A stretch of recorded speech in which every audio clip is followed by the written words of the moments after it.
Okay, I think we can start. Sorry. Sorry, the internet just like, I think we can start. Okay, yeah, so yeah, I think so. so welcome to Air on Air Live. So it's a new Thank you, thank series by you. BISONABISO that will feature conversations with guests primarily of Congolese and African descent, discussing their experiences and impacts in their Okay. fields. My name is Marie-Ange Zibi. I'm a journalist, and I'm here today with you, Petite Noir. Yannick Ilunga is your real name. You are a Congolese multidisciplinary Mhm. artist, singer, songwriter, producer. You've collaborated with many different artists like Yasin Bey, also known as Mos Def, Sampa the Great, just to name a few. And your latest album, Mother Father, was released in April 2023. So we'll talk about that a little bit further. But before we get into all of that, let me just come back to the basics. Let me be polite and ask you, how are you, but also where are you in the world right now? I'm good, I'm good. Very relaxed at the moment. I'm in Cape Town at the moment with my parents, and yeah, that's what I'm up to currently. Nice. Good for you. I'm here in New York, cold New York, so I'm actually jealous. I Nice. love Cape Town right now. So can you Mm, describe yourself growing up in Cape Town and just share some memories of your childhood? I think personally, growing up in Cape Town was I mean, it's beautiful. It's a beautiful place. It's has a lot of like it's very, I would say, kind of like spiritual in like this weird way, you know. But at the same time, I mean, I didn't really enjoy growing up here that much. It wasn't, yeah. But at the same time, I mean, it's also a very like cool place. It's also very international. It's like weirdly like this like place just like stuck in the middle of nowhere, you know. Mm. But yeah, but it's nice. It was cool, you know. Oh, I Yeah. think we love. Yeah, No, no, can you I'm hear back. me? Yeah, I Okay, can hear you. great. So did you grow up only in Cape Town, or did you like move around when you were a kid with your parents in South Africa? Um, yeah, so I mean, we came into South Africa like kind of like I guess in like the 90s. And I did my school until I finished like my final year of school. Hmm. And then I got signed and uh like pretty young, and then I moved to London, and then my parents moved back to Congo because that was kind of like I guess they were kind of I guess they kind of like came here. My dad was kind of like working here, and they yeah, I guess yeah, and that's it, I guess. So did you go back to RDC Congo at some point? Like when was the last? When was the? So you grew up in South Africa, and then did you go to Congo at some point, or did you really just stayed in that region? Well, no, I didn't go to Congo at any point. I mean, I go to Congo at least. I mean, I would go to Congo at least like once a year, you know. Mm. Um, but for my time in like during school, it was yeah, no, I didn't really go to Congo. Maybe I would go like maybe like once or a few times. I mean, would go to like other places. Yeah. Um, but yeah, I mean, yeah, it was pretty. I mean, I would go like, I mean, even still now, I go like maybe like once a year, you know. But I've That's never good. actually like moved there, like lived there, Yeah, you like know. lived. Yeah, yeah. I understand. Um, I've heard that you used to play guitar at church. Um, is that true, Yeah. or is that the? Yeah, I did actually used to play guitar at church. That's where I learned, and that's where I learned everything. That's where I learned how to make music, how to create, um, like how to like control a band, or Mhm, yeah, church was basically where I kind of like learned my musical foundations, you know. I see. And how long Mm. I mean, how long did you play guitar at church? And also, so how did music really became like the main thing you were doing? I mean, music has always been my thing, you know. There's never really been a time where I didn't think about making music, you know. So I've Hmm. kind of been making music for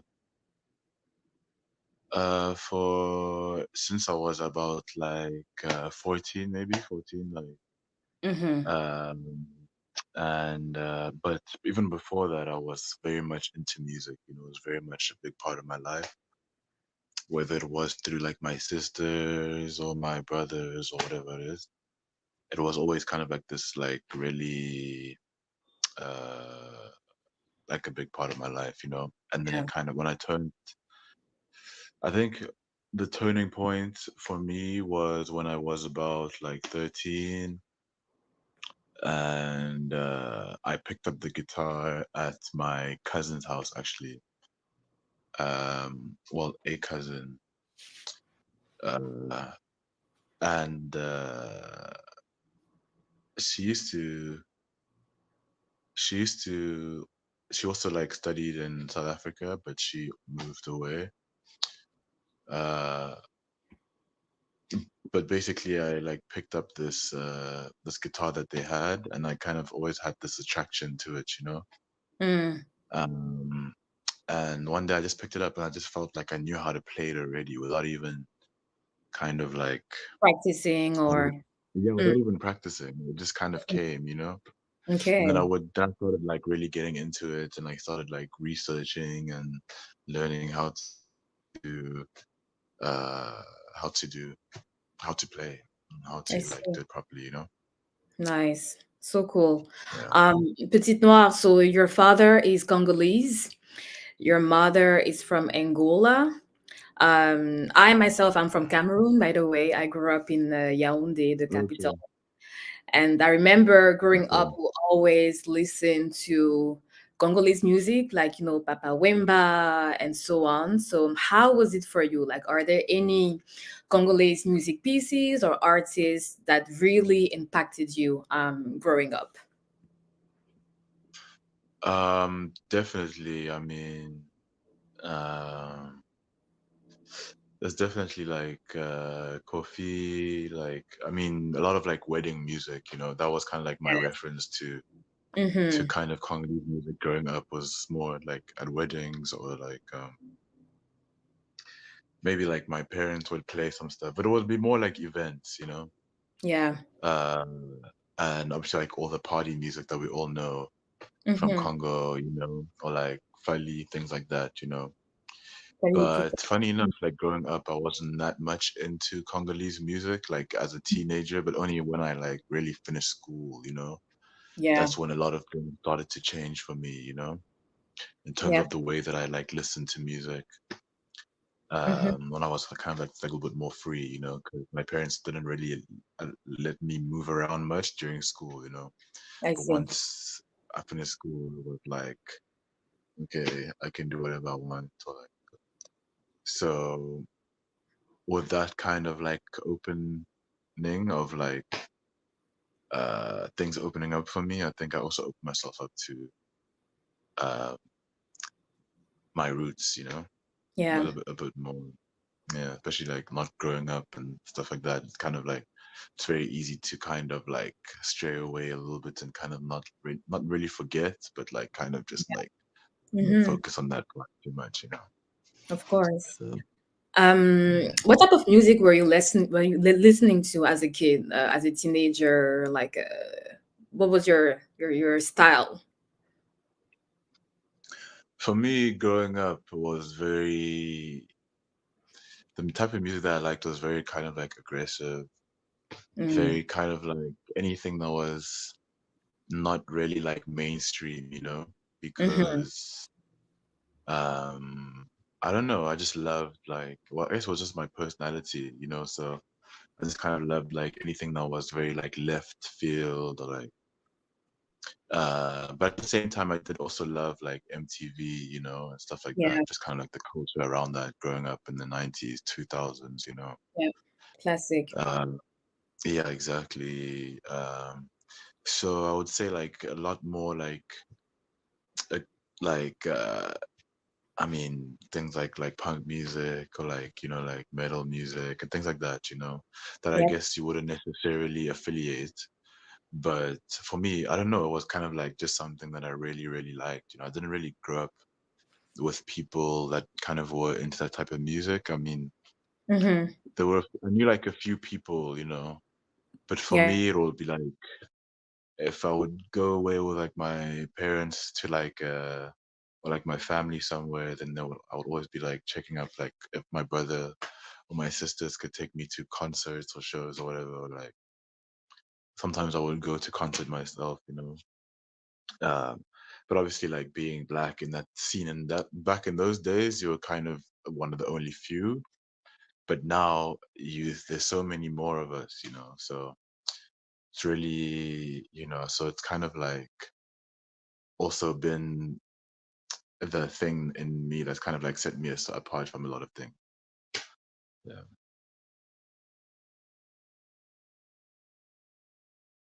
Oh.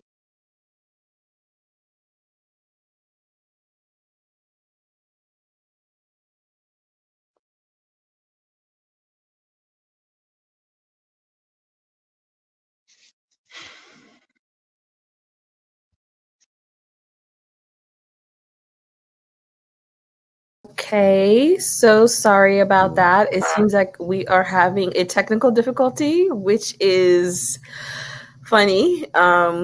Consider that we are here in New York and you're in Cape Town with load shedding. So Right, exactly.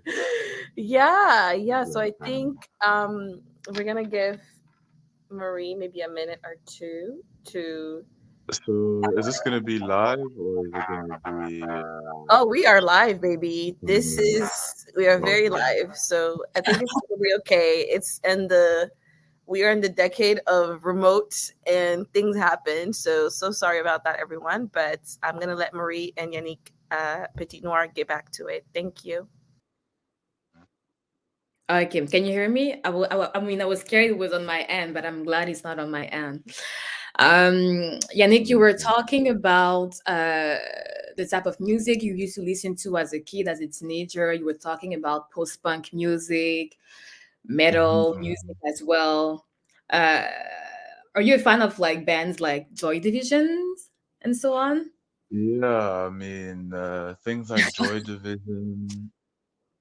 I'm not even gonna lie to you. I'm not really like now I am. I mean, you know, kind of like now I am definitely into um Joy Division and stuff like that. But growing up, I wasn't really into that. I mean, that was I maybe a little that's bit before my time.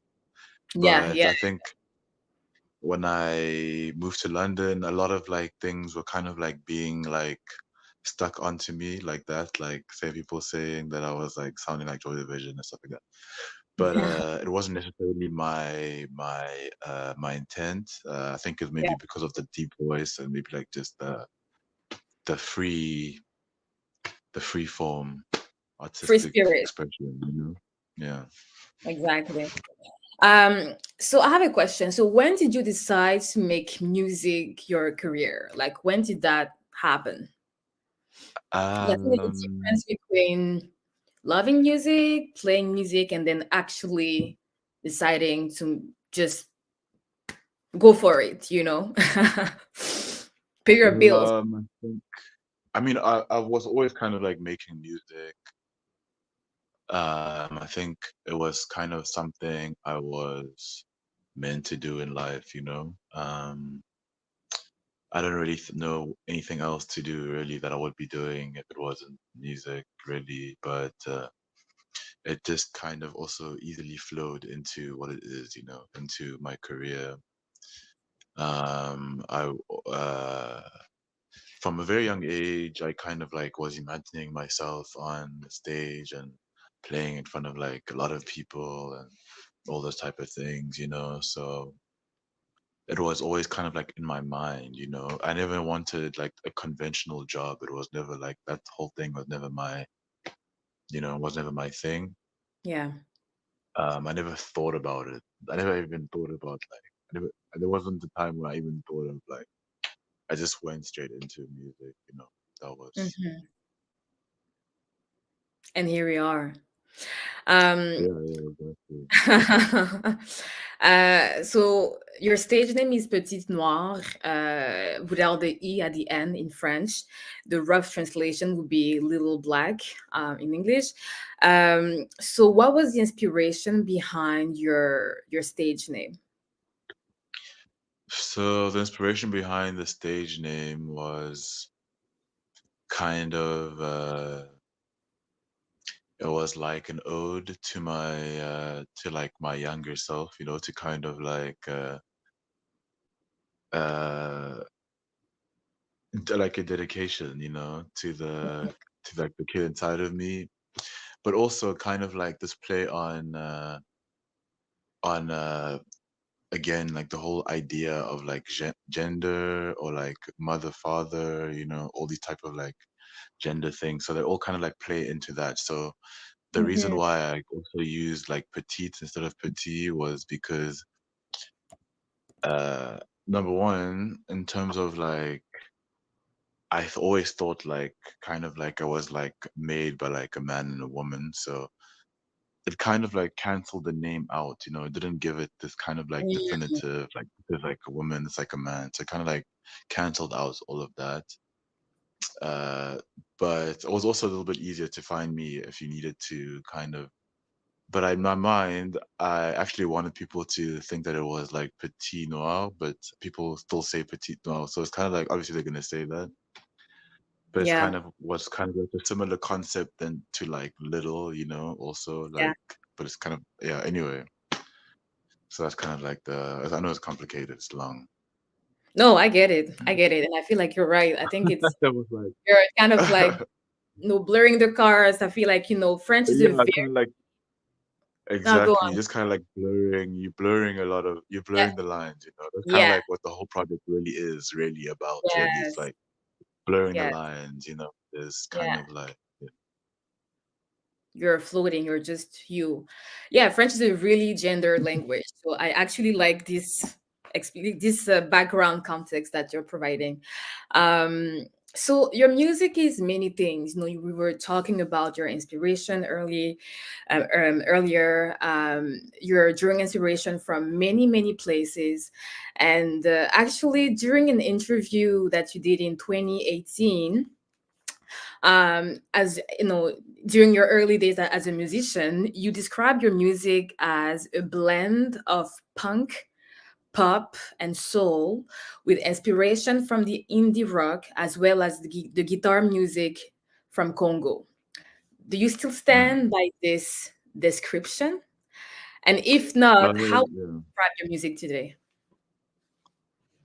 I still stand from that by that description.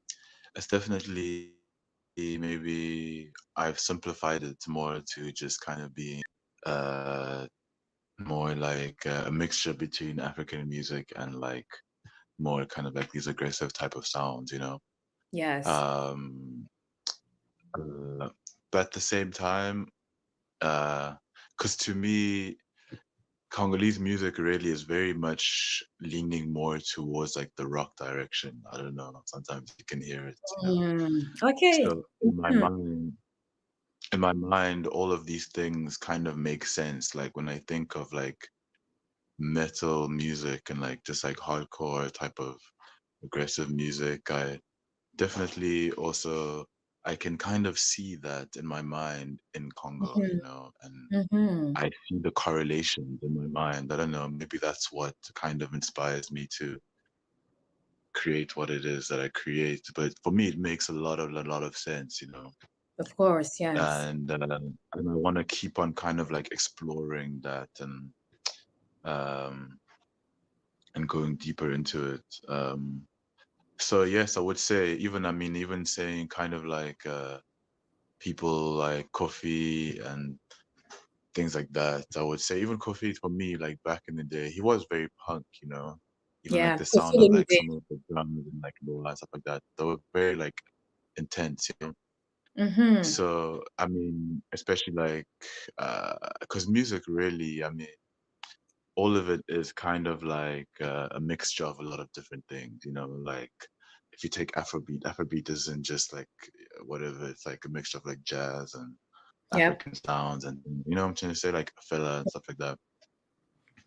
So I think music is it's just a so what it is really for me personally is just kind of like a natural progression to what I really feel inside. Yep. But um at the same time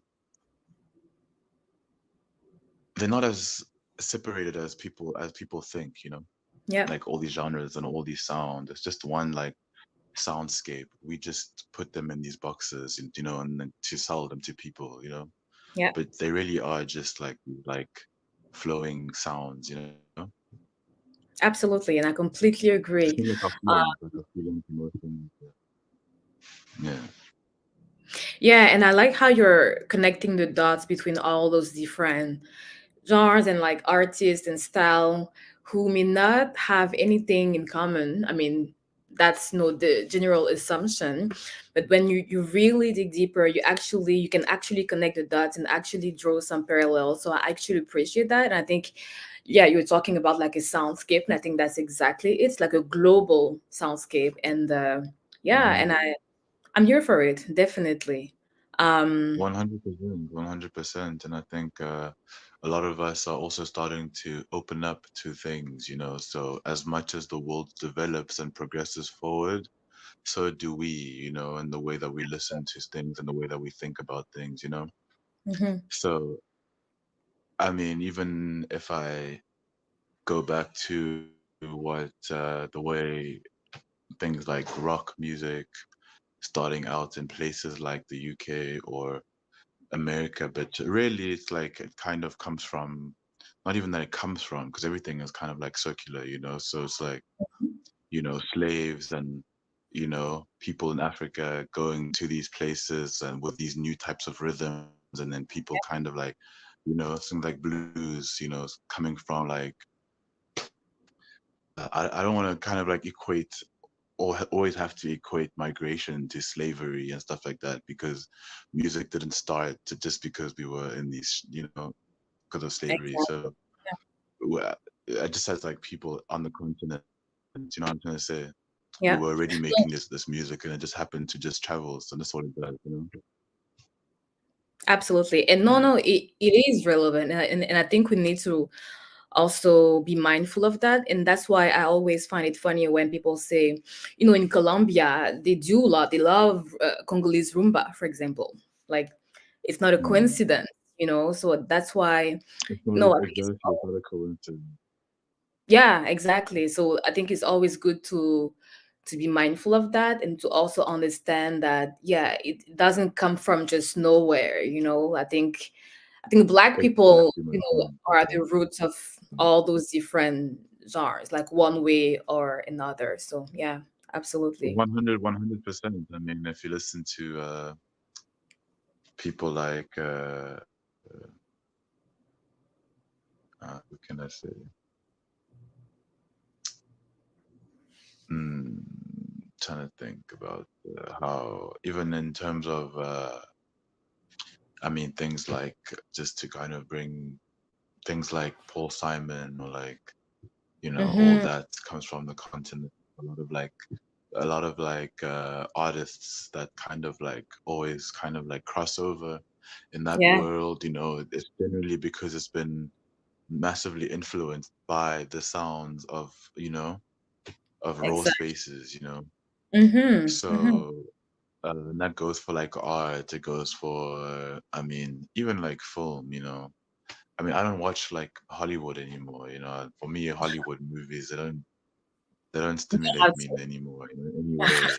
You know, but I mean, if you show me a movie from like a place like Central African Republic or like these type of places like Burundi that I've never even seen before. Yep. And I think this Mm-hmm. is like the future of like film and the future of like um music even. It's like discovering these new soundscapes, and these new Mm-hmm. kind of like visual kind of things.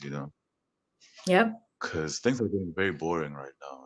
Things are getting very kind of like monotonous. So what happens is that they get put into the hands of like corporate kind of like companies and stuff like that, and all they want to do is just sell. So they kill anything that has like a spirit, and then just end up selling it to you. You know what I'm gonna say? Mm-hmm. So right now, a lot of people say things like film is dead, but Yep. or like not even film, like the music video. A lot of record labels always say like the record label, the music video is dead. So Mm-hmm. so a lot of people don't invest as much as they used to. Mm-hmm. But really, is it dead? It's just that it's been so like that people just want to invest in the same stuff all the time, and not create Done and anything, it's done. Yeah. to Mm, actually like teach people. absolutely. Mm. And I think, now you're having this conversation around music, around film, but you could also have the same one around like art, like visual art, for example. How so many artists, 100%, 100%. here, I mean, on the West, sometimes they draw inspiration from the continent. So I think it's part of like the same, wave in a way. And with this, it's a good Yeah. segue to my next question. Yes. Oh, sorry. Did you want to say something? No, you're saying. Okay. No, it's a good segue to my next question. Let's talk about Noir wave. Uh, for those who don't know what it is, so let me just introduce it properly. So, Petite Noir, you are the architect of Noir Wave. It's a musical and cultural movement that draws creative energy from punk aesthetics and the fragmented identity of today's African diaspora.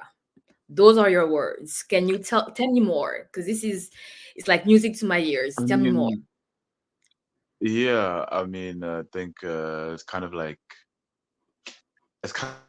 this like very much a rebel kind of uh thing, it's very much I would say like anti-system in a way where uh because you need to kind of like mobilize in some way, as like artists, as like so my whole idea behind Noir Wave was kind of like creating and giving a name to this kind of like this energy that we have been so scared to express for so long as Black people. Mm-hmm. So when I say that, I mean, all these names like punk and rock and male and all these things are just names that we kind of like categorize this like audible like energy and. Yeah. So they're all just kind of like these feelings that we really have and these ways that we like everyone wants to express really, whether you're actually screaming uh in your uh, in your house or you're screaming out of frustration. Everyone wants to kind of like has expressed this kind of like thing in a way, this energy in a way. And sometimes some people express it through music, and you just want to scream for like 3 4 minutes, what I'm trying to say. And there's nothing wrong with that. That's just the way that someone wants to express. So for me, I've kind of like grown up with this. No one influenced me into kind of like wanting to make the type of music. It wasn't like a fake thing, like, oh, it Yeah. was like just natural. It just came naturally to me, something that I naturally gravitated to, and Mm-hmm. something that also kind of like set me apart. So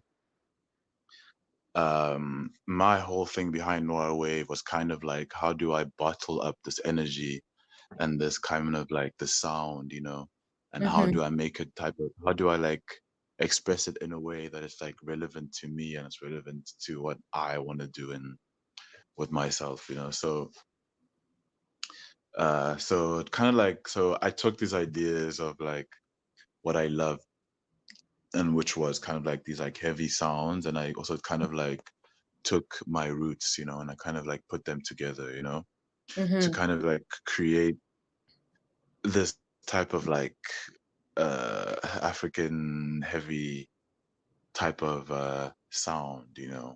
but still Yeah. trying to like make it marketable in a way. Yeah. Absolutely. Uh so that was kind of like the idea. So, and then with that kind of thing, I thought, I kind of need like a culture kind of like to attach it to. So I mean, that type of music, it's kind of like generally associated with being a little bit like anti-system, and these type of things, and anti-oppression, and pro-life and stuff like that. So I kind of like put those elements into the values of Noir Wave, Mm-hmm. which are kind of like very similar to things like what other sounds would kind of like be like hip hop also kind of like started in the thing. It kind of like started being anti-establishment, stuff like that.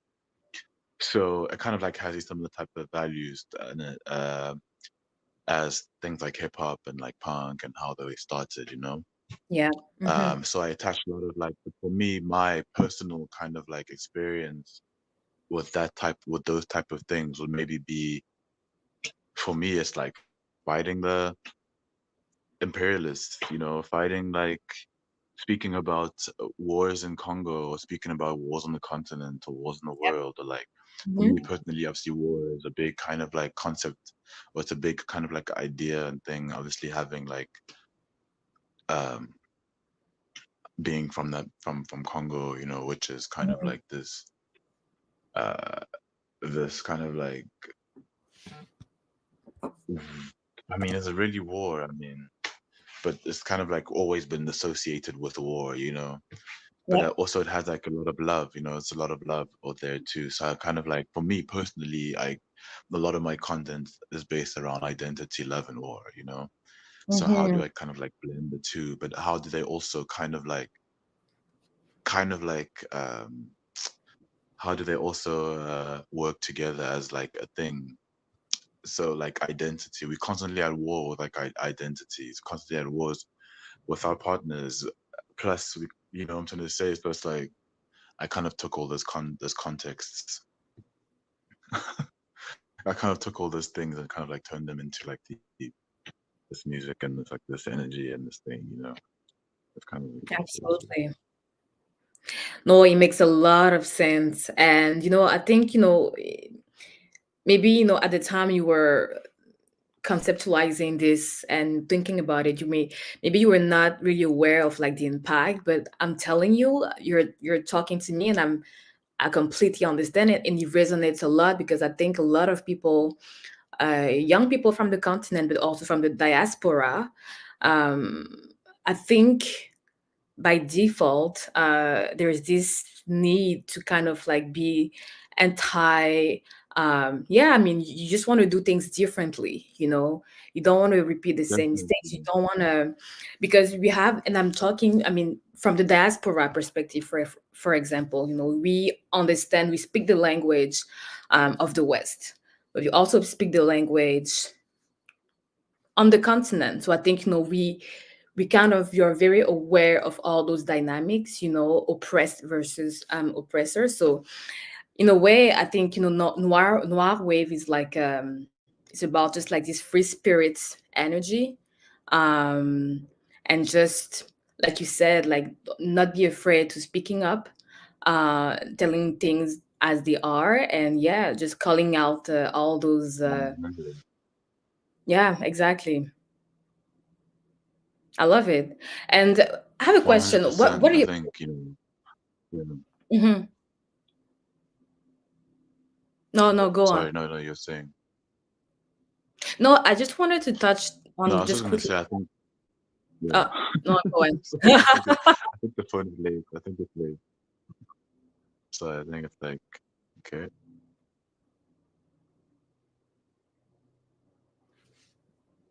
Can you hear me?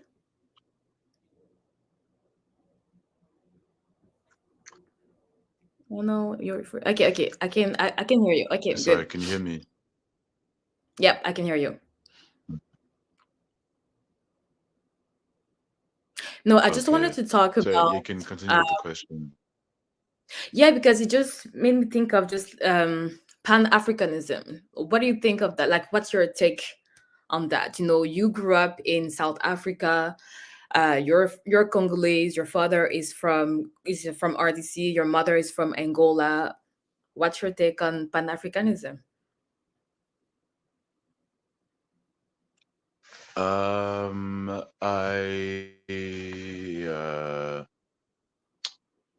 I don't necessarily agree with Pan-Africanism. Mm-hmm. I'm not necessarily into like Pan-Africanism. I think that that concept, comes from, it's kind of like, in my mind, it's a very much a kind of like a colonial concept of what it is Mm-hmm. supposed to be, you Yep. know? So, because in reality, they the illusion is that we are all from Africa as Black people, you know? That's what Yep. the illusion is. But the Mm-hmm. reality is that we're actually like native of like the whole entire world. That's like the reality of it. That's like the real, Mm-hmm. you know? So I think that the idea that the I think that the idea that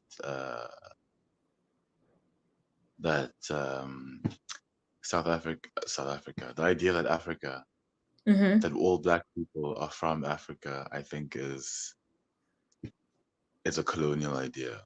Mm-hmm. And I think this whole idea of returning is also colonial. Yep.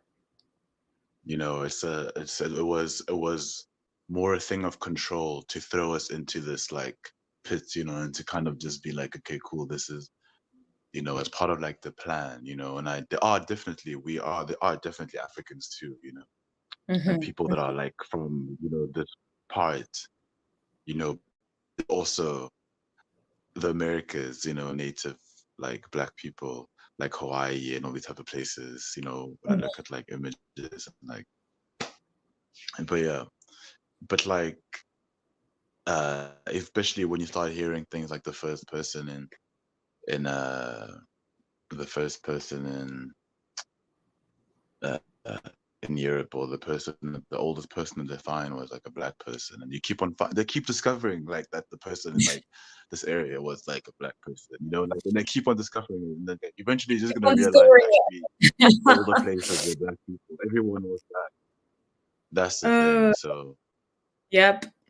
yeah, Good. so No. yeah, that's my Mm-hmm. idea on it, and I get Mm-hmm. and I understand why people would kind of like,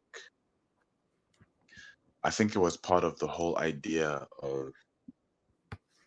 of making the oppressor native in like other lands, Mm-hmm. Mm-hmm. and the whole idea of like that all Black people are just these traumatized beings, that Yep. were all traumatized by slavery and colonialism. That's like basically the whole like idea, And I think Mm-hmm. that whole idea of like returning to Africa is part of that whole Yep. idea, you know, Mm-hmm. Mm-hmm. and the whole idea of like Pan-Africanism.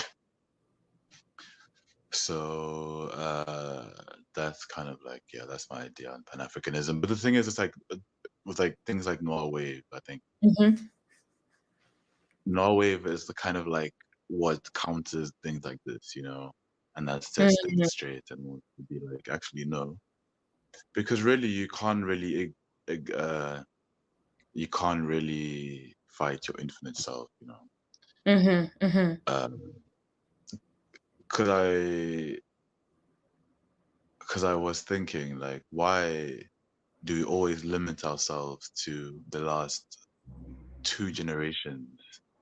Do you know what I'm saying? It's like two, three, four generations. It's like that's where we limit like Yeah. our kind of like our like life journeys. When really we've been around since the beginning of time, really. So Absolutely.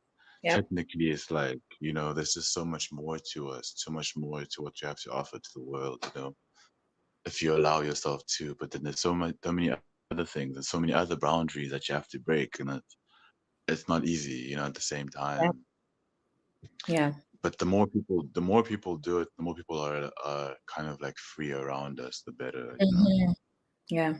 So Yeah. it It's is. about like limitless, and also understanding that you have people who have been here before us, and we can, there's no limit to what we can do, and I mean we have a duty to actually go beyond uh what we've been told that we could go after. So yeah, completely understand. I'm looking at the clock, and yeah, time is flying. Okay, let me go back to your art, your music, your album. So you released your latest album, Mother Father, in April last year. So can you tell us a little bit more about it, and also the creative process behind it? The creative process behind Mother Father. So basically, for the project, I took a lot of um, I traveled a lot. Uh, I kind of like redid a lot of like my journey in life. So I went to Brussels and spent some time. I went to uh, the Congo, spent a lot of time. That kind of like was very much focused on like family, but then it was like again kind of like this idea of like family, the mother and the father, and like God, my mother and my father, and how like that kind of like relates to like God, and like how it relates to parents kind of like being your anchor in this life too, Mhm. and kind of God also kind of like being your anchor. So it's kind Mhm. of like the ultimate anchor. So it's kind of like this very kind of like album based around family, and Mhm. kind of like based on family, love, and like kind of like a lot of the songs are also kind of like this. Uh, they kind of like how would I say? Also written in like from another person's perspective. Mm. Like a third person. Mm, mm. Mm. Exactly, exactly, You've collaborated exactly. So a with. lot of the songs. Yeah. No, go on. No, no, no, no. You were saying.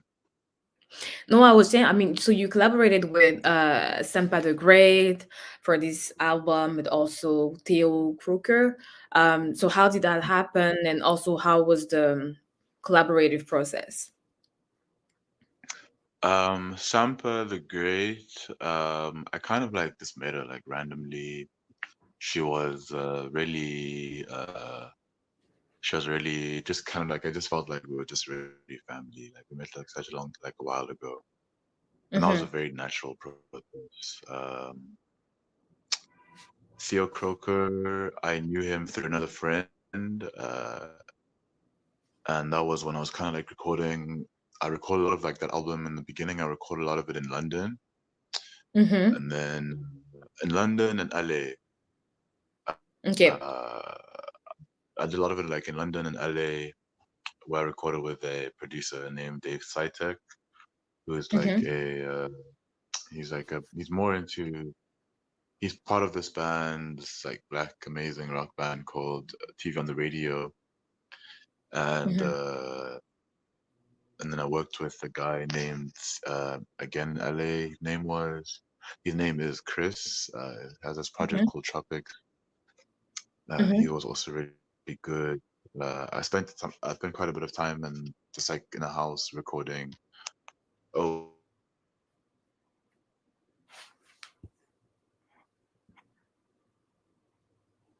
Oh, whoops.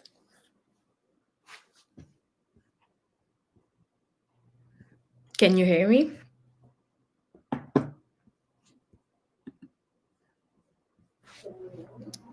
Hello, it's me again. I usually come out when there's a technical difficulty, but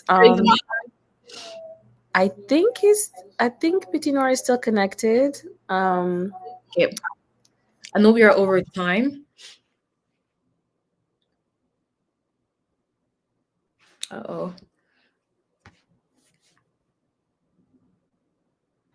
Oh wow, I think he might not be able to connect. I think load shedding has gotten to them. Whoa, Uh-oh. wow. Oh no. I hope he comes back. That was that. So we could give him a minute or two to see if he will be able to log back on. But if not, this was a great interview. I mean, I enjoyed it. Okay, thank you. Yes. So, okay. Let's see if he comes. Let us see.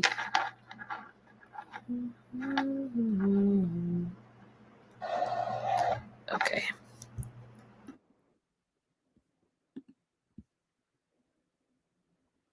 In the meantime, what were your favorite moments from the interview, Marie-Ange, as you were leading it? What did you like to hear? What Well, surprised you?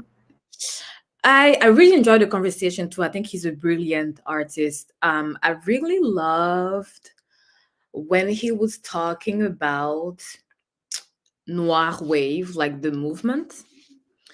I also really love when he was talking about his name, Petite Noir. It sounds like I don't know, like nothing, but I like the thought process, the Petite Noir, but then the Noir is not like gendered.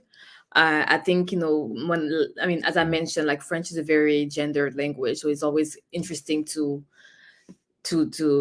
hear that perspective. And yeah, I mean, so many moments, but I have to think. I think he's back.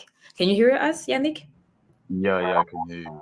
I can Okay, hear you. Sorry, I great. was going to turn my camera off a little bit because I think that thing that's fine. No worries. We're almost at time, so I'm gonna let you guys wrap it up, and Problem. hopefully we'll be able to with no technical issues. Thanks, guys. Thank you. All right. Can you hear me? Yeah, I can hear you. Okay, perfect. Yeah, so you were talking about your album and the creative process and collaborating with Sampa the Great and Theo Croker. Yeah, Hmm. yeah. So basically, so Theo, when I was doing Theo, we were in London, and that's where we kind of like I met Theo through a friend, and then we went called I think it was Pizza East, I think it's called in Okay, London and Soho. And then I was like, I need to collab with this guy, and we just got in the studio, and everything was super natural. nice. And yeah, nice. And then there was Dave Sitek. I did a lot of it in like LA also, Okay. and then I came to Cape Town. Mm-hmm. I finished a bit of it here, and then yeah, that was pretty much where but I wrote a lot of it. A lot of it I kind of like wrote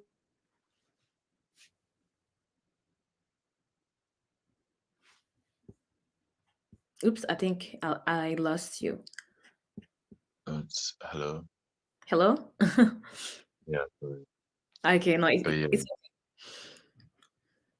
but yeah. So I went into I kind of like wrote all the demos first, and then I went mhm. into a studio where I Okay. recorded everything. Yeah, basically. And that was pretty much it. I mean, it's kind of like still this idea of like it's very much. I would say Mother Father is my most kind of like definitive. Like it's like I'm getting closer to what I actually want to sound like. I'm kind of like Mm, refining it more. So this next project coming out is going to be more refined the sound. mhm, mhm. I Yeah. love the album, by the way. I really really loved it, even before knowing that I will interview you today. I last year I used to listen to it a lot, and I really Yeah, love, thank you very yeah, much. Thank like you. yeah, like, I mean, you're just mixing everything together, but it's just you're creating your very unique sound as well, and you can hear it. And I think you were mentioning TV on the radio. No, wait, were you mentioning TV on the radio earlier or not? Or maybe I just Yeah, TV on the radio. Do you know TV right. on the radio? Oh yeah, they're from New York. No, or they're from well, one of the guys from LA. I don't know. Yes, I used to love that band, and when you were That was talking amazing. about Noir Wave, funny enough, I think I would include TV on the radio in the One Noir Wave. hundred percent. Like, you One know what I mean? hundred percent. 100. That's they like super noir wave. I mean, I would say TV on the radio is very noir wave. I would say Yassine Bey is very noir wave. I would Mm, say Kanye West is very noir wave. I would say mhm. um who else is very noir wave? Like Fela Kuti is very noir wave. Yes, yes. Papa Wemba is very noir wave. Papa Wemba I is would very Noir say Wave. You know who else? no, he is very, very noir wave. Do you know DJ Arafat, Ivory Coast? Definitely. He's also super noir wave. He's also very, very noir wave, of course. I love Definitely Arafat. amazing. And yeah, I mean, Ivory Coast in itself is a very noir wave place. I would Right? say, Hmm. yeah. Absolutely. Okay, well, I think we can wrap up because I know we are over time. So Petite Noir, Yannick, you have an upcoming tour for this new album. Can you tell us a little bit more about it? So the tour has actually been postponed to April, Okay. but I have other things coming up before this. But I'll actually be in America like from next week for like the next few months. Oh, okay. Uh, and then so kind of like working on like my new project. But yeah, so the tour is gonna be has been postponed to like April, which is gonna be even better. Mm-hmm. And then what else? Yeah, I mean it's gonna be amazing. We're still doing like 8 or 9 dates, starting in NY and then ending Nice. off in like uh, some other place, Ohio or something. I don't know, one of these places. But then it's like, yeah, that's it. That's what we're doing. That's like the Amazing. tour. Yeah, I mean, keep me posted. I'll definitely be there for the NYC show if I can. So it would be great to see this album live for sure. Yeah. 100%, 100. So I guess this is it. Oh, by the way, I cannot see you, but I mean, I'm not sure if your camera is on or not, but it's okay. Um, but this is it. This is the end of the interview. I think we are definitely over time, but that's fine. We had little technical issues. But again, once Yeah, again, Yannick Ilunga, Petite Noir is your stage name. Thank you so much for joining us today. Thank you so much for sharing your knowledge, your wisdom, and also your art with us. It has been a pleasure.